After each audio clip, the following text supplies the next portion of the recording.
किसानपुर नाम का एक सुंदर गांव था जहां पर किशन नाम का एक किसान रहता था। किशन बहुत ही ईमानदार किसान था। वह कभी किसी के साथ बेईमानी नहीं करता था और मेहनत से अपना घर चलाता था। एक दिन किशन अपने खेत में काम कर रहा था कि तभी वहां जमींदार भवानी सिंह का भेजा हुआ एक आदमी आया। अरे ओ किशन, सेठ जी ने कल तुम्हें अपने घर बुलाया है और कहा है उनका सारा लगान चुका दो, नहीं तो तुम्हारा ये घर और तुम्हारी जमीन उनकी हो जाएगी। पर हम कैसे एक हफ्ते में सेठ जी का लगान चुका पाएंगे? इस बार तो फसल भी कुछ खास नहीं हुई और ना ही हमारे पास धन कमाने का कोई और जरिया है। हम फसल अच्छी होते ही सारा लगान चुका देंगे। हम इतने सालों से ईमानदारी से सेठ भवानी सिंह जी का लगान चुकाते आ रहे हैं, इस बार भी चुका देंगे, हमारा यकीन कीजिए। सेठ भवानी सिंह इस गांव का सबसे बड़ा जमींदार था। जितना धनवान उतना ही लालची। उसका लालच कभी खत्म नहीं होता था। वह गांव के किसानों से जबरदस्ती लगान वसूल करता था और किशन भी हर महीने उसका लगान भरने के लिए मजबूर था। इन सब से मुझे कोई मतलब नहीं है। मुझे जो बोला गया था वो मैंने तुम्हें आकर बता दिया। अब बस कल हवेली आ जाना, वरना सेठ जी का गुस्सा तुम अच्छे से जानते हो। आदमी की बातों से साफ पता चल रहा था कि सेठ का नाम सुनकर ही लोग डर जाते थे। ठीक है, मालिक से कहिए हम जरूर आ जाएंगे कल। पूरा दिन खेत में काम करने के बाद जब किशन शाम को घर लौटा तो उसके चेहरे पर चिंता साफ दिखाई दे रही थी। क्या हुआ जी? आज आप कुछ ज्यादा ही परेशान लग रहे हो। कुछ हुआ है क्या खेत में? नहीं शालिनी, ऐसा कुछ नहीं है। खेत में कुछ नहीं हुआ। हम किसी और ही चीज को लेकर चिंता में हैं। तो बताइए ना, क्या हुआ आपको? आपको चिंता में देखकर अब हमें भी चिंता हो रही है। अच्छा ठीक है, हम बताते हैं। पहले ये बताओ कि आर्यन कहाँ है? वो तो बाहर अपने दोस्तों के साथ खेल रहा है और कह के गया है कि अंधेरा होने से पहले लौट आएगा। अब आप बताइए ना, क्या हुआ है? आज खेत पर जमींदार भवानी सिंह का आदमी आया था। कह रहा था कि जमींदार ने हमको कल उनकी हवेली पर बुलाया है, ये जानने के लिए कि हमने अपना लगान अभी तक क्यों नहीं भरा। तो आप उनके आदमी से कह देते ना कि इस बार फसल अच्छी नहीं हुई। फसल के अच्छे होते ही आप उनका लगान चुका देंगे। आप इतनी चिंता क्यों कर रहे हैं? हमने उनको यही बोला, पर वो बोले कि ये सब हम नहीं जानते, ये तुम और सेठ जी जानो, हमें इससे कोई मतलब नहीं है। बस कल हवेली चले आना, बाकी बातें सेठ जी ही करेंगे। आप कल सेठ जी के पास जाकर थोड़ा समय मांग लेना। हो सकता है वो हम पर दया खाकर थोड़ा समय दे दें। शालिनी, तुम अभी जमींदार भवानी सिंह को नहीं जानती हो। वो जितने अमीर हैं उतने ही लालची भी। न जाने कितने ही किसानों को अपने जाल में फंसाकर उनकी जमीन उन्होंने अपने नाम करवा ली है और अब उनसे उनके ही खेत में खेती करवाकर मजदूरी देते हैं। वो हम जैसे गरीबों को कुछ नहीं समझते, उन्हें बस अपना लालच दिखाई देता है। आप चिंता मत करिए, कल सब ठीक होगा। आप बस भगवान पर भरोसा रखिए, वो सब ठीक करेंगे। आप ये छोड़िए, मैं खाना लगा देती हूँ, खा लीजिए। नहीं शालिनी, हमारी भूख तो जैसे मर ही गई है, तुम खा लो। ऐसे खाने को मना नहीं करते। आप बैठिए, हम खाना लेकर आ रहे हैं और इतनी चिंता मत कीजिए। उसी समय बाहर खेल रहा आर्यन अपने माँ बाबा की सारी बातें सुन लेता है और मन ही मन जमींदार को सबक सिखाने का निश्चय कर लेता है।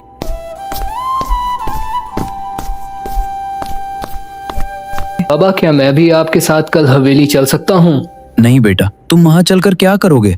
बाबा, मैंने माँ की और आपकी सारी बातें सुन ली हैं। मैं भी सेठ जी से मिलना चाहता हूँ। बेटा, तुम सेठ जी से मिलकर क्या करोगे? वो बहुत बड़े और खतरनाक लोग हैं और अभी तुम छोटे हो, तुम मेरे साथ नहीं चल सकते। बाबा, मैं पक्का वहाँ चलकर कुछ नहीं करूँगा। मैं बस वहाँ आपके साथ चलना चाहता हूँ। आर्यन की जिद के आगे किशन हार जाता है और उसे साथ ले जाने के लिए तैयार हो जाता है। ठीक है, मैं लेके चलूंगा तुम्हें, पर अभी खाना खा लो और सो जाओ। ठीक है बाबा।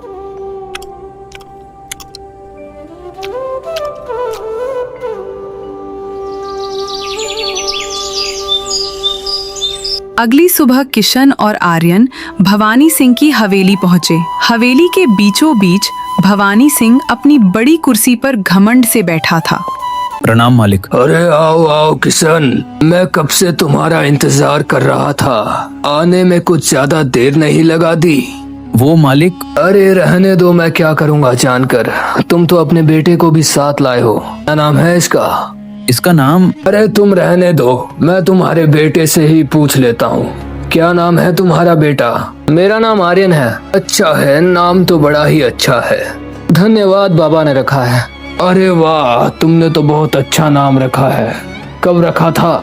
मालिक, जब उसका नामकरण संस्कार हुआ था उसी में रखा था हमने इसका नाम। अच्छा, तब रखा था। इसके पैदा होने के 2-3 साल बाद क्यों नहीं रख दिया? मालिक, पर नाम तो बच्चे के पैदा होने के पहले साल में ही रख दिया जाता है। अच्छा, मुझे तो पता ही नहीं था। अगर नाम बच्चे के पैदा होने के पहले साल में रखा जाता है तो लगान भी जिस महीने की फसल होती है उसी महीने भरा जाता है। क्या तुम ये नहीं जानते? जानते हैं मालिक, लेकिन क्या? अगर जानते हो तो भरा क्यों नहीं? मालिक, वो इस बार फसल अच्छी नहीं हुई, पर हम आपको जबान देते हैं कि हम अगले महीने दोनों महीनों का लगान सही समय पर पक्का दे देंगे। अच्छा, तो ये बात है। अगर इतनी सी बात थी तो तुमने मुझे पहले क्यों नहीं बता दिया? खामखा हवेली आना पड़ा तुम्हें। मैंने कल आपके आदमी को बताया था, पर अच्छा, मैं अभी उसे बुलाता हूँ।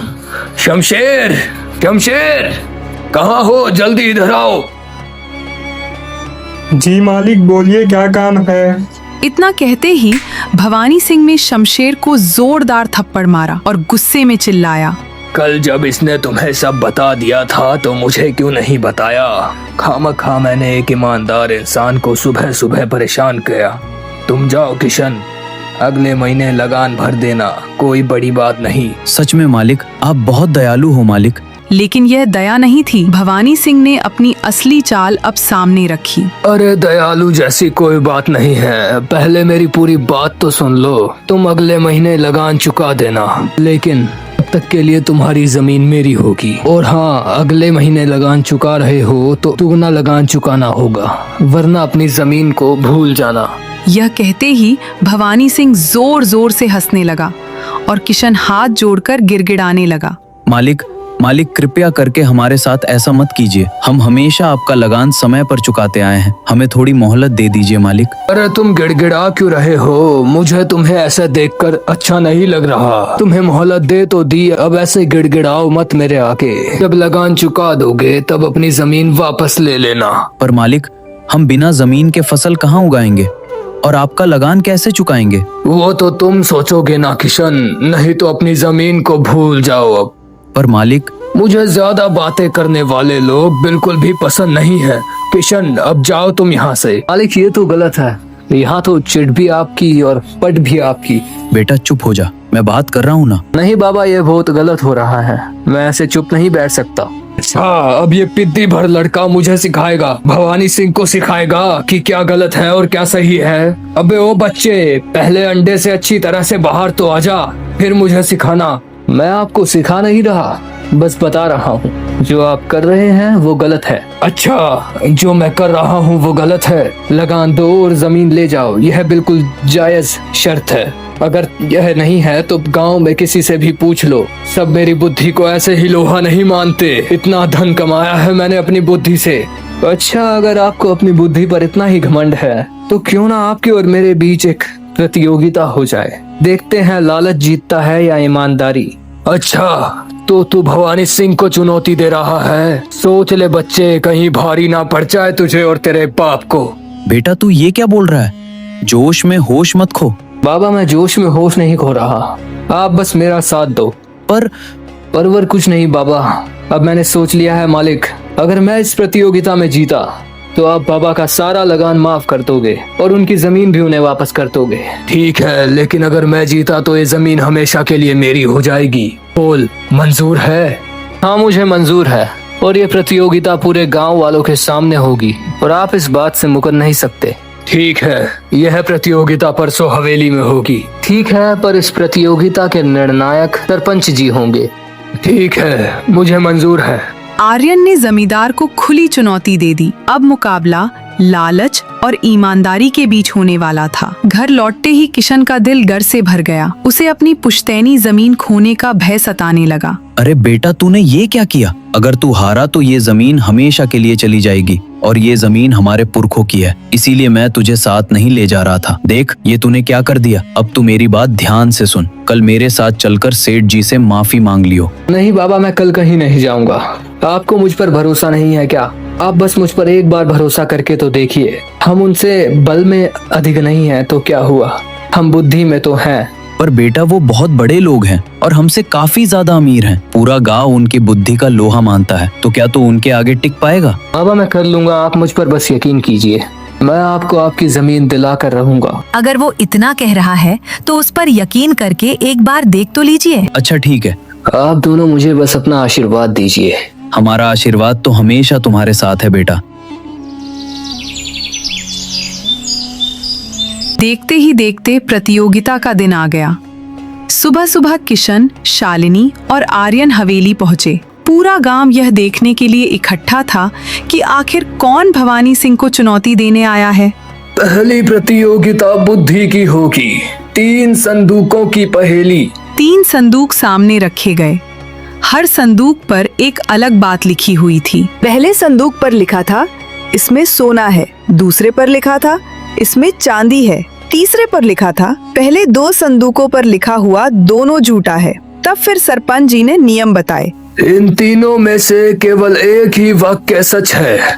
जो बिना खोले बता देगा वही इस प्रतियोगिता का विजेता होगा। भवानी सिंह बहुत देर तक सोचता रहा और फिर बोला, जिस पर सोना लिखा है वही वाला संदूक सच होगा। हाँ वही वाला है मेरा जवाब। तो गलत जवाब। आर्यन तुम्हारी बारी। आर्यन कुछ पल सोचता है और फिर मुस्कुराते हुए बोला, सोना तीसरे संदूक में है। जब संदूक खोला गया तो सचमुच सोना तीसरे संदूक में ही था। पूरा गांव तालियों से गूंज उठा और पहली प्रतियोगिता आर्यन जीत गया। भवानी सिंह अपनी हार मानने को तैयार नहीं था और गुस्से में बोला, अरे ये भी कोई चैलेंज हुआ भला? कुछ ढंग का लाओ, ढंग का। लेकिन कोई भी भवानी सिंह की बातों पर ध्यान नहीं देता। दूसरी प्रतियोगिता पानी नापने की चुनौती। दूसरी प्रतियोगिता होगी पानी नापने की चुनौती। गांव वाले आपस में फुसफुसाने लगे। पानी नापने की भी कोई प्रतियोगिता होती है क्या? शांत हो जाओ और प्रतियोगिता क्या है सुन लो। तभी वहाँ पर 2 घड़े रखे गए, एक 5 लीटर का और दूसरा 3 लीटर का। जो बिना किसी निशान के ठीक 4 लीटर पानी नाप कर दिखाएगा वही जीत का असली हकदार कहलाएगा। भवानी सिंह कई बार कोशिश करता है लेकिन असफल रहता है। तभी आर्यन ने पहले 5 लीटर वाला घड़ा भरा और उस पानी को उसने 3 लीटर वाले घड़े में डाल दिया। फिर 3 लीटर वाला घड़ा खाली किया और उसमें बचा हुआ 2 लीटर पानी डाल दिया। फिर से 5 लीटर वाले घड़े को पूरा भरा। अब क्योंकि 3 लीटर वाले घड़े में सिर्फ 1 लीटर पानी आ सकता है तो उसने 5 लीटर वाले घड़े से उसमें वो 1 लीटर पानी डाल दिया और ऐसे अपनी बुद्धि का उपयोग करके उसने 4 लीटर पानी नापकर दिखा दिया और इस तरह आर्यन दूसरी प्रतियोगिता भी जीत गया। अब भवानी सिंह के चेहरे का घमंड कम होने लगा था। अब ये आखिरी प्रतियोगिता होने वाली है। जो आखिरी प्रतियोगिता जीतेगा वही सबसे बुद्धिमान कहलाएगा। आर्यन अभी तक 2 प्रतियोगिताएं जीत चुका है। अगर वह तीसरी प्रतियोगिता जीतता है तो पूरी प्रतियोगिता यहीं समाप्त होगी और आर्यन कहलाएगा बुद्धिमान विजेता। लेकिन अगर भवानी सिंह जीतता है तो एक और प्रतियोगिता होगी। तीसरी प्रतियोगिता असली सोने की मूर्ति। अब आखिरी और सबसे कठिन परीक्षा शुरू हुई। 2 एक जैसी मिट्टी की मूर्तियां लाई गईं, एक असली सोने की और दूसरी सिर्फ सोने की परत चढ़ी हुई। और नियम था, मूर्ति को तोड़े बिना बताओ कि असली सोने की कौन सी है।